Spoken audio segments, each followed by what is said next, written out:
Alright, guys, welcome to The Last of Us Complete Season 1 review. And I gotta say, I'm pretty impressed with how this season was overall.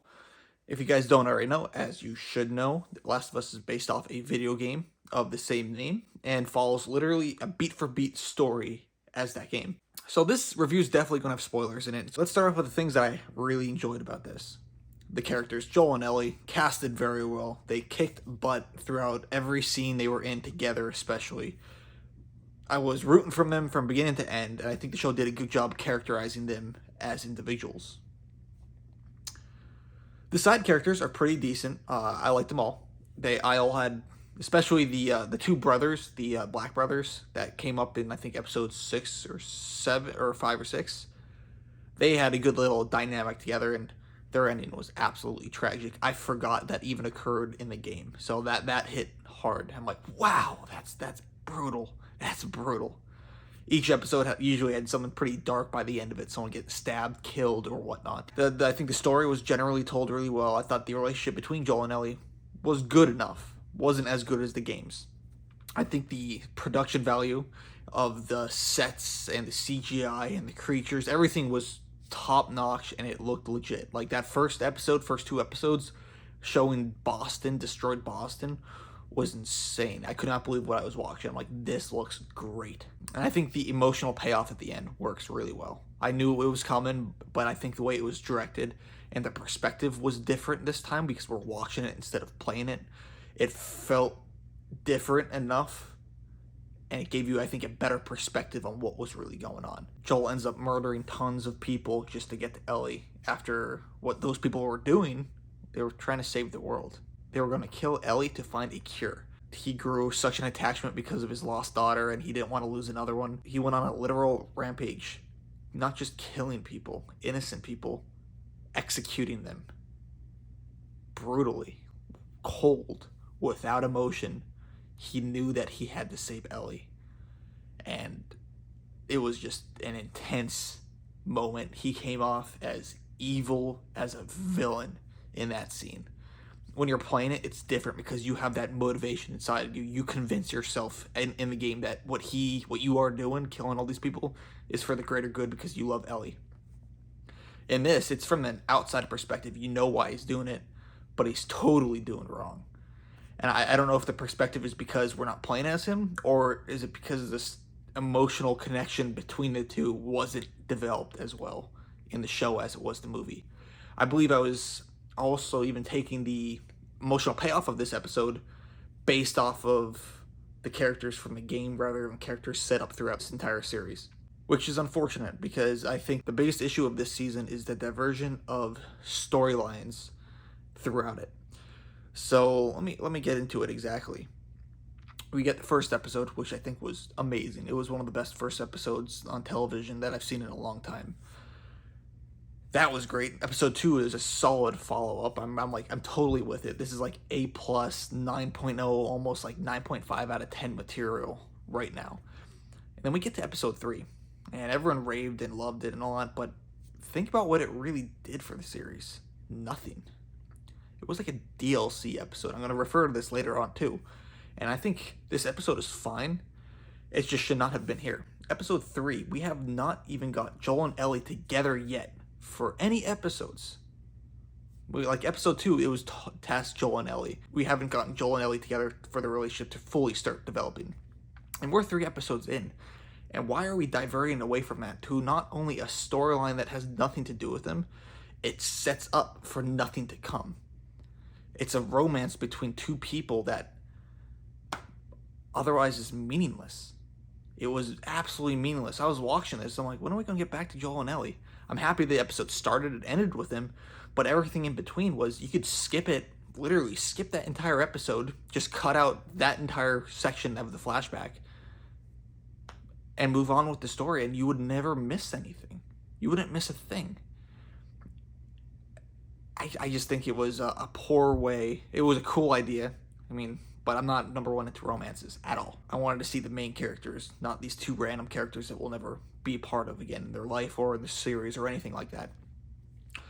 So that's fine, whatever. It was one episode. We move on to the next episode. We go to Kansas City. That little arc is pretty cool for the most part. There's that Ex Machina scene of the sinkhole and all the zombies coming out and killing everybody. But again, another issue with this episode, I think they rushed the villain of it, which, if you don't know, the villain of that episode who's hunting down the two brothers, she was in the Shield. Not Agents of Shield, the Better Shield from 2002 with Vic Mackey and Michael Chiklis.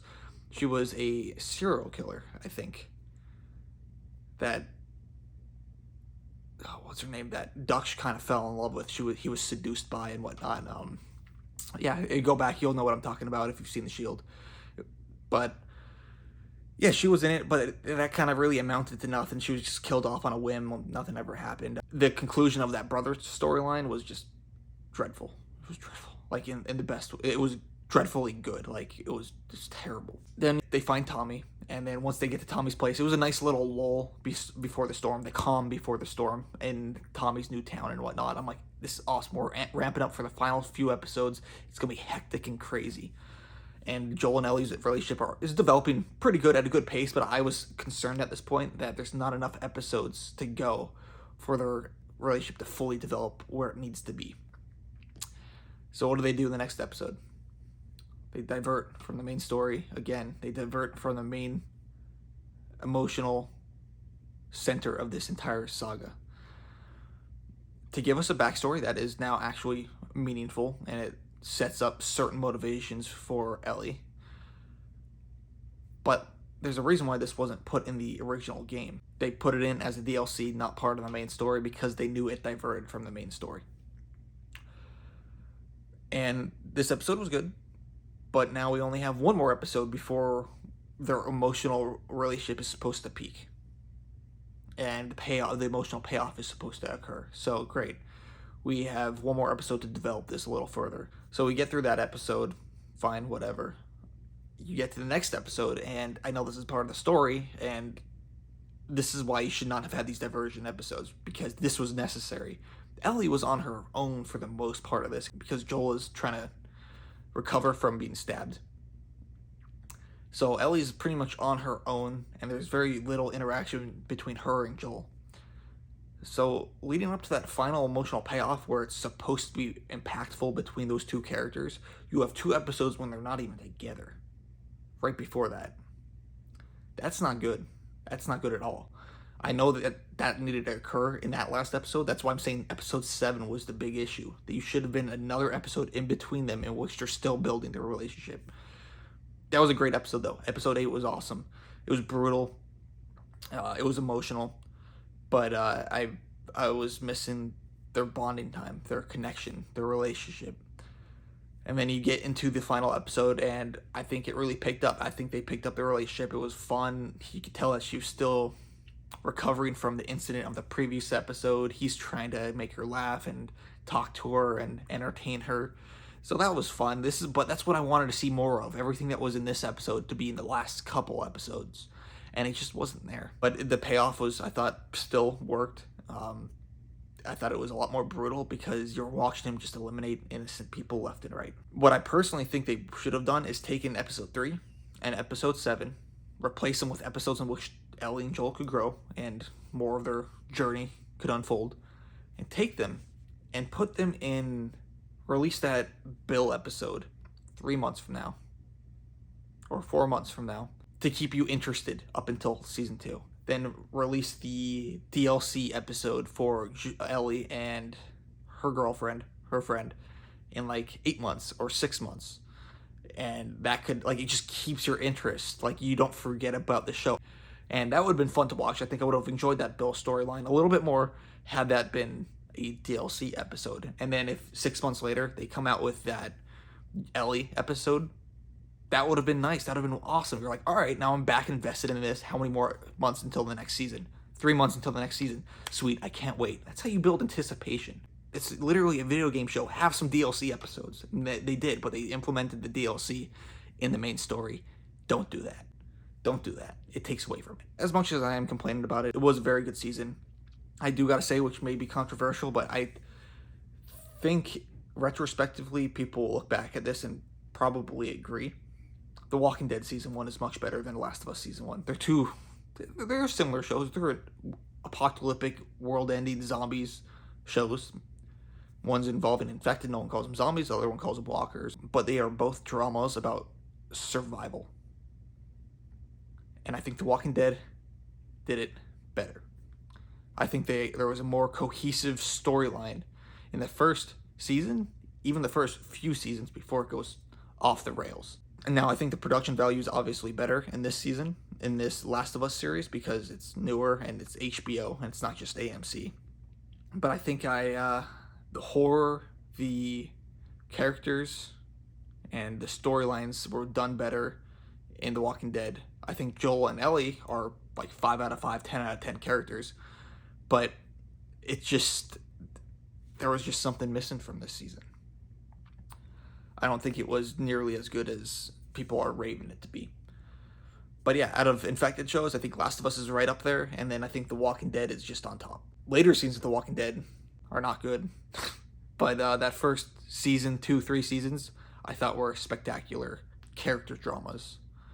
And yeah, so I really dug this season, though. I do have to give it a rating.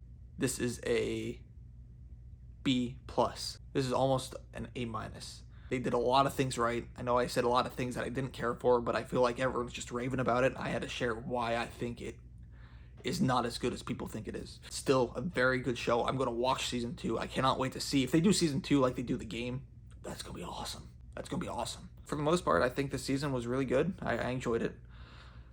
I look forward to the future, and I think they just gotta wrap some things up, and I think they gotta know not to divert from the main story so much.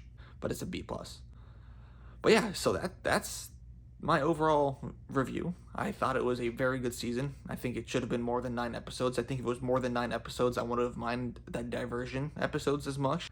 But yeah, I think it's a good series. I think you guys should go watch it if you didn't watch it, and let me know what you think below, and I'll talk to you guys later.